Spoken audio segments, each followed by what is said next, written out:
Bonjour à tous, bienvenue pour ce débrief de la rencontre de Ligue des Champions face à l'Inter. Victoire du Barça B. Pour être tout à fait honnête avec vous les amis, je suis très surpris de ce résultat, mais aussi de la performance des jeunes aujourd'hui.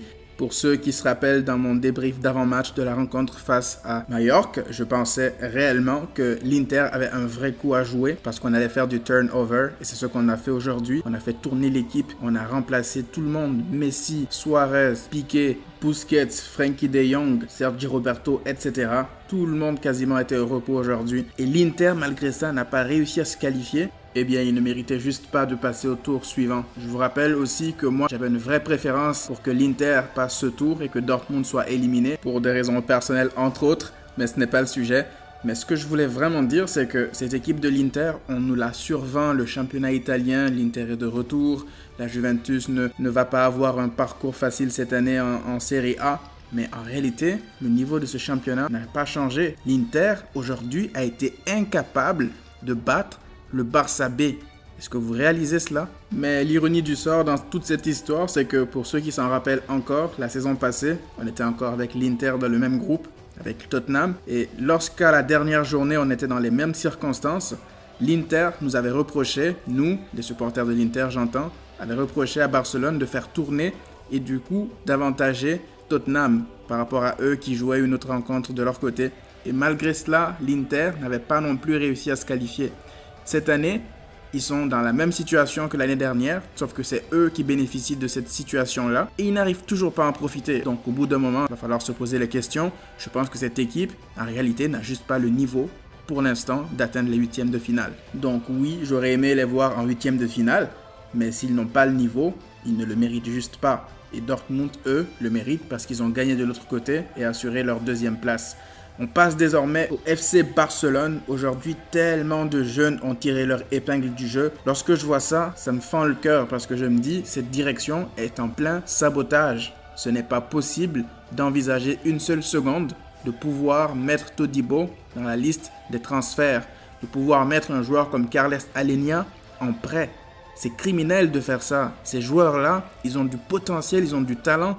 Aujourd'hui, ils l'ont montré au plus haut niveau de la Ligue des Champions. Face à une équipe qui jouait sa survie, malgré ça, ils ont tenu leur rang. J'aimerais d'abord parler de Todibo, qui a fait un match XXL. Je ne m'attendais pas à le voir à un niveau aussi élevé. Todibo, il dégageait en fait une sérénité à faire peur des attaquants. Aujourd'hui, il s'est frotté à des joueurs tels que Lautaro Martinez, Lukaku, qui sont des monstres de physique et de technique, surtout pour Lautaro. Il a tenu son rang, le jeune. Il s'est imposé, il faisait des sorties de balles impressionnantes. Sa performance était d'autant plus impressionnante qu'il jouait aujourd'hui aux côtés de Langlais et de Umtiti, qui sont censés être des vétérans par rapport à lui.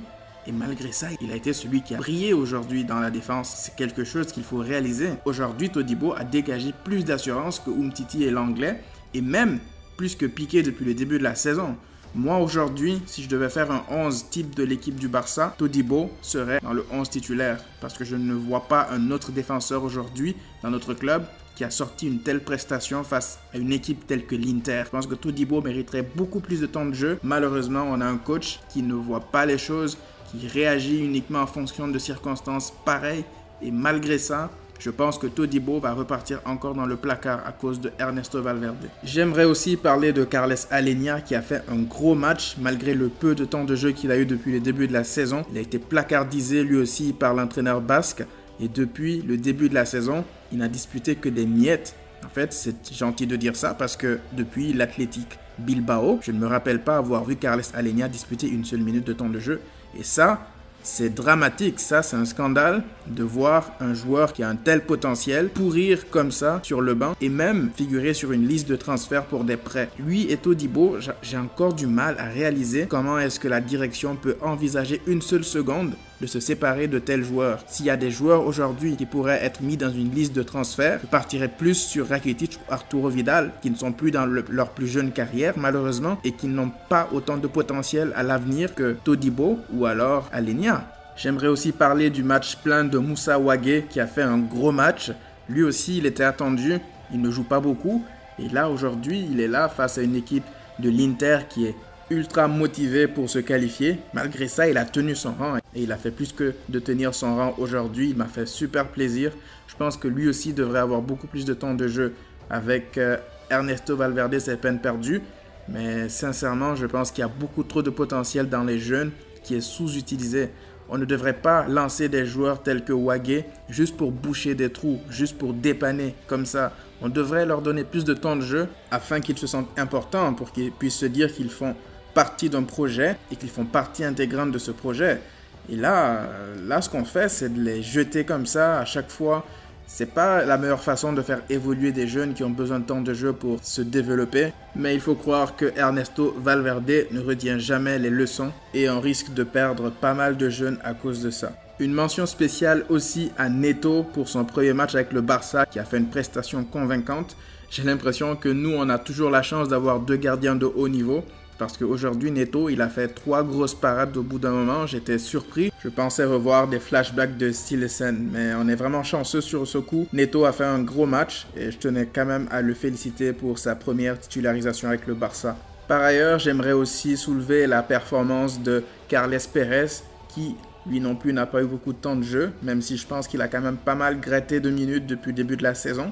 Et là, il saisit ses chances à chaque fois qu'on fait appel à lui. Moi, Carles Pérez, je ne sais pas pour vous, mais il me rappelle énormément Pedro dans la débauche d'énergie, dans les accélérations, dans l'effort, dans tout. Il me rappelle énormément Pedro Rodriguez. Il a donc été l'auteur du but de l'ouverture du score et ça vient récompenser un match quand même assez plein de sa part. Je pense que c'est quelque chose qui va lui donner beaucoup de confiance et se dire qu'il a probablement un avenir avec le Barça. Peut-être pas en tant que titulaire tout de suite, mais un joueur de rotation, ça peut vraiment beaucoup servir lors de certaines échéances, en espérant le voir de temps en temps. On a aussi vu Antoine Griezmann qui était beaucoup plus libre, qui se déplaçait vraiment. J'avais l'impression de voir le Antoine Griezmann de l'équipe de France, qui était un peu le patron offensif, le leader technique en attaque. Il distribuait beaucoup de ballons, il se déplaçait entre les lignes. C'était vraiment bien. On voit un peu un aperçu de ce que Griezmann pourrait apporter en tant que joueur neuf, faux neuf, on va dire, qui crée le jeu et il a vraiment les capacités de le faire. C'est très encourageant pour la suite. Enfin, j'aimerais parler de la pépite, du craquito Ansu Fati qui s'est mis en évidence juste quelques minutes après son entrée en jeu. Voilà un autre joueur qui réussit à bien saisir le peu de chance qu'on lui donne. À chaque fois qu'il rentre, il est déterminant, soit par des dribbles, soit par des accélérations et soit par des buts comme celui-ci qui élimine l'Inter, je vous rappelle.